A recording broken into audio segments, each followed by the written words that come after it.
ایران کی طرف سے جو رسپانس آیا اس نے سب کو ہلا دیا ہے. ایران نے بڑا کھل کے یہ کہا کہ ہم کیا کریں گے اگر ایسا ہوا تو ہمارے اوپر کہیں سے بھی اٹیک آئی تو ہم ایسا رسپانس کریں گے کہ پھر آپ یاد رکھیں گے. جس پہ انہوں نے بڑا کلیئرلی کہا کہ اسرائیل کو بھی ٹارگٹ کریں گے, گلف اسٹیٹس کو بھی ٹارگٹ کریں گے, امریکن بیسز کو بھی ٹارگٹ کریں گے, اور سب سے امپورٹنٹ اسٹریٹ آف ہارموز جہاں سے 25% دنیا کی تیل جاتا ہے آتا ہے اس کو بند کر دیں, چوک پوائنٹ کر دیں. 25% رہ گیا تو آپ سوچیے گا تیل کی قیمتوں کو کیا ہو جائے گا, کیا بنے گا, اور ہمارے جیسے ملک اڑ جائیں گے بالکل. تو امریکہ کو تو پرابلم نہیں بنے گی, ہمیں پرابلم بنے گی. سو خیر اینی وے, تو اس قسم کی دھمکی کے بعد اسیسمنٹ ہوئی وہاں پینٹاگن میں, اور میری انفارمیشن یہ ہے کہ پینٹاگن نے جو رپورٹ دی ہے ڈونلڈ ٹرمپ کو وہ یہ دی ہے کہ 2-3 مسئلے ہیں. ایک تو یہ ہے کہ ہمارا بھی نقصان ہوگا اس میں, جب ایران کاؤنٹر اٹیک کرے گا تو ہمارے بھی سولجرز مارے جائیں گے جو ہمارے بیسز میں ہیں, ان کو اتنی پروٹیکشن نہیں مل سکتی. دوسرا یہ ہمارے جو جنگی بیڑے ہیں جو نیول ان کے اوپر بھی سوئسائڈ بامبنگ ہوگی اور اٹیکس ہوں گے اور میسائلز آئیں گے. اور یہاں تک کہ کچھ لوگ یہ بھی فکر کر رہے تھے کہ جو ان کے ایئر کرافٹ کیریئر ہے خواہ وہ 700-800 کلومیٹر دور ہے, عربین سی میں انڈین اوشن میں انہیں دور کر کے رکھا, مگر ایران کی میسائلز وہاں تک بھی پہنچ سکتی ہیں, مگر because it's a big ocean تو اور وہ چل بھی رہا ہے, ایک جگہ پہ کھڑا نہیں ہے, تو it might be not so easy, but still it can come under attack. اور ایران نے تو کہا کہ ہم اس کو اٹیک کریں گے. جی انہوں نے کہا ہے یہ ممکن ہے, بالکل پاسبل ہے, 100% پاسبل ہے. اچھا, اس سے زیادہ جو خطرہ ہے وہ یہ ہے کہ جو میسائلز ہیں, سپرسونک میسائلز, وہ ساری جو ہیں دے ول آل اسرائیل تک پہنچ جائیں گی, اور ان کا جو سو کال ڈوم ہے اس کو روک نہیں سکے گا. ان میں سے بہت سی جو ہیں وہ گریں گی اور کیجولٹیز ہوں گی. اور کیا اسرائیل تیار ہے اس کے لیے کہ نہیں؟ اسی لیے اسرائیل کی طرف سے ابھی کوئی بیان نہیں آ رہا کہ اٹیک کریں. ابھی ڈونلڈ ٹرمپ خود ہی لگا ہوا تھا. آپ نے دیکھا کوئی بیان نہیں آیا نیتن یاہو سے کہ جی آپ کریں, ابھی کریں. سب سوچوں میں پڑ گئے ہیں کہ ایران کیا کر سکتا ہے کاؤنٹر. اور ایران کی طرف سے یہ ہے کہ ہم جب نیچے جا رہے ہوں گے تو ہم ہر کچھ سب کو لے کے ڈوبیں گے, ہم نہیں چھوڑیں گے.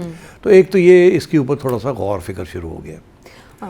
اچھا, اب بڑی انٹرسٹنگ بات یہ ہے کہ ڈونلڈ ٹرمپ نے پہلے یہ کہا, جس سے اب لگتا ہے ایسے ہے کہ اب ذہن میں تھوڑی سی کنفیوژن آ گئی ڈونلڈ ٹرمپ کہ کرنا ہے کہ نہیں کرنا, اور اگر کریں گے تو کیا ہوگا. پہلا تو یہ تھا کہ ہم کیوں جا رہے ہیں وہاں. ہم اس لیے جا رہے ہیں کہ نیوکلیئر ختم کرنے کے لیے, مگر وہ لوگ کہتے ہیں وہ تو آپ نے پہلے مڈ نائٹ ہیمر میں آپ نے کہا اوبلیٹریٹڈ, ہم نے کر دیا اوبلیٹریٹڈ, تو آپ کیا کرنے جا رہے ہیں؟ پہلے تو یہ کہا کہ جی نیوکلیئر کے لیے جا رہے ہیں. جب لوگ آپ نے آگے سے جواب دیا وہ تو آپ نے کر لیا ہوا پہلے کہ اچھا, پھر کہا نہیں وہ جو میسائل جو ہے نا جس سے بہت خطرہ ہے, وہ میسائل رژیم کو ہم نے ڈسمینٹل کرنا ہے. نیوکلیئر تو ختم ہو گیا مگر ان کی میسائلز بھی بڑی تھریٹ پوز کرتی ہیں to Israel and to our bases, ان کو بھی ختم کرنا ہے ہم نے. ٹھیک ہے, تو جب یہ پتہ چلا کہ ان کے پاس تو اتنی ہے کہ آپ ختم ہی نہیں کر سکتے, وہ ساری لانچ ہو جائیں گی اور وہ چھپی ہوئی ہیں, کتنی کو آپ روکیں گے؟ آپ کے پاس اینٹی میسائل نہیں ہے, آپ کے پاس وہ شارٹ فال ہے, شارٹ سپلائی ہے. اگر آپ کو 100 چاہیے تو آپ کے پاس صرف 25 ہیں اس وقت, مطلب ہے کہ یہ پرسنٹیج ہے, تو اس لیے وہ بھی آپ نہیں روک سکتے. تو پھر آخری سٹیج پہ یہ کہا کہ نہیں وہ ہم تو بچانے جا رہے ہیں ان لوگوں کو جو کہ مظاہرے کر رہے ہیں اور ان کو یہ پھانسی دینا چاہتے ہیں, تو ہم نے ان کو یہ دھمکی دی ہے کہ آپ روکیں نہیں تو ہم آ رہے ہیں. تیسری ایکسکیوز دی ہے. اچھا, اب وہ کیا ہوا ہے کہ وہ جو سو کال ڈیمونسٹریشنز ہو رہی تھیں وہ مڈ جنوری میں ختم ہو گئی, ان کو ایرانیز نے قابو کر لیا, اور جن لوگوں کو گولی وولی چلی جو مر گئے. اب وہ بھی ایشو نہیں رہا کیونکہ اب کوئی نئے ڈیمونسٹریشنز نہیں ہو رہے, وہ ختم ہو گئے. نہ ہی ایرانین رژیم نے ان کو ایکسیکیوٹ کیا جن لوگوں کو پکڑا, تو وہ بھی اب ایشو نہیں رہا. تو اب پھر کیا ایشو ہے اس وقت, کیوں جانا ہے ایران کو اٹیک کرنے کے لیے؟ اب کہتے ہیں ہم نے رژیم چینج کرنی ہے. اب مان گئے جی ہم باقی باتیں اپنی جگہ پہ ہم نہیں رہنے دے سکتے, ایران کو ہم نے توڑنا ہے, اس کے 3 حصے یا 4 حصے کرنے ہیں ہم نے اس کو نہیں رہنے دینا as a civilisational super power. ٹھیک, تو اب یہ بات سامنے آ گئی. جب یہ بات سامنے آئی ہے کہ رژیم چینج سے اور کوئی بات ہی نہیں ہے, کم پہ بات نہیں, کوئی کم پہ بات نہیں ہے, تو اب سوچا یہ کہ کیسے رژیم چینج کیسے کریں گے.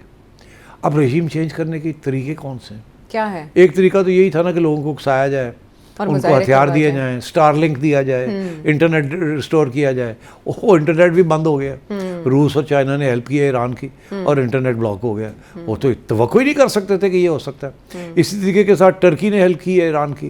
وہ جو گھس بیٹھیے آ رہے تھے جو کہ امریکن CIA بھیج رہی تھی لوگوں کو, ٹرکش انٹیلیجنس نے بتا دیا ہے وہ کردش علاقوں سے آ رہے تھے اور ان علاقوں سے آ رہے تھے جو کہ ٹرکی بڑا کلوز واچ رکھتا ہے. ٹرکی نے ایران کو بتا دیا کہ ادھر سے لوگ یہ بھیج رہے ہیں ٹیررسٹ جو آپ کے آ کے اکسا رہے ہیں لوگوں کو.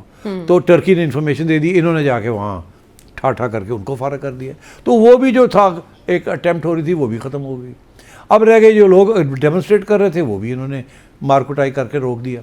تو اب کوئی امریکہ کے پاس بڑا مشکل ہو گیا, رجیم چینج کیسے کریں گے. وہ جو سارے طریقے تھے رجیم چینج, اب یہ ہے کہ کچھ جرنیل یہ کہہ رہے ہیں کہ نہیں ابھی رجیم چینج کرنے کا یہی طریقہ ہے کہ پہلے ایک بمباری کی جائے لمبی, جلدی سے جلدی پری ایمپٹیو بمباری کی جائے اور ہیڈ کوارٹرز کو ٹارگٹ کیا جائے, اور اس کے ساتھ کوشش یہ کی جائے کہ ایران کے اندر کوئی کو ہو جائے. ایرانین گارڈز جو ہیں وہ خمینی کے خلاف یا یہ کرنٹ ان کے خلاف کوئی کھڑے, جیسے وینیزویلا میں انہوں نے کروایا تھا جیسے کروایا تھا. مگر پرابلم یہاں یہ آ رہی ہے کہ یہاں وہ موقع نہیں مل رہا ان کو. یہاں ساری آئیڈیالوجیکل رجیم ہے, یہ اس سے اتنے نہیں متاثر ہوتے جتنے وینیزویلا کے اندر وہ فدائی کا حلف اٹھا کے نظریاتی. تو یہ نظریاتی رجیم ہے, اس کو اتنا ہو سکتا ہے, ایسی نہیں بات, مگر اٹس ناٹ سو ایزی. پھر کسی نے یہ کہا کہ اچھا پھر اور کوئی طریقہ تو یہی ہے کہ خمینی صاحب کو فارغ کیا جائے. ٹھیک, تو پھر کسی نے کہا ہاں وہ تو ہم کر سکتے ہیں, ہماری انٹیلیجنس ہے, گراؤنڈ پہ بھی لوگ ہیں, ہمیں پتہ ہے وہ کہاں آتے جاتے ہیں, اچھا وہ تو ہم کر سکتے ہیں. تو کسی نے کہا کہ اگر آپ وہ کریں گے تو پھر سر کٹ جائے گا, جب سر کٹ جائے گا کنفیوژن ہو جائے گی, شاید کوئی ماڈریٹ فورس آ جائے. ماڈریٹ فورس آ گئی تو آپ سمجھے رجیم چینج ہو گئی, پھر وہ ہمارے ساتھ بات کریں گے, پھر ہم اپنی ٹرمز بنوائیں گے. پھر کسی نے یہ کہا کہ خدا دا خوف کرو, اگر آپ نے خمینی کو ٹارگٹ کیا تو یہ شیعہ رجیم ہے, یہ عراق کے اندر سب جگہ پہ جہاں شیعہ ہیں, جہاں ان کے آئلینڈز ہیں, وہ سب جگہ پہ پھٹ پڑیں گے. وہ this will become a religious thing. ٹھیک, آپ اس کو نہ کریں ایسے, یہ آپ نے ریلیجیس فگر ہے, وہ ہی is not just a political figure. آپ نے ان کو کیا یہ تو سب جگہ پہ شیعہ کھڑے ہو جائیں گے اور امریکہ کے خلاف ایسی جنگ شروع ہو جائے گی, ایسی خون خرابہ ہو جائے گا, آپ یقین نہیں کر سکتے. عراق اسپیشلی, اور بھی اسی قسم کے جو ایریاز ہیں جہاں شیعہ میجورٹیز ہیں. یا ابھی کویت لے لیں, وہاں تو ایک سنی رجیم ہے, وہ تو 2 دن نہیں چل سکے گی وہاں, اور وہ امریکن بیس ہے, بحرین, یہ وہ سب آل دیز پلیسز. تو یہ اب کسی نے کہا یہ سوچے بھی نہ آپ کا یہ طریقہ ہے. تو آئی تھنک یہ اب سوچوں میں پڑ گئے ہیں کہ کریں یا نہ کریں, کیا کریں, کیسے کریں, کیوں کریں.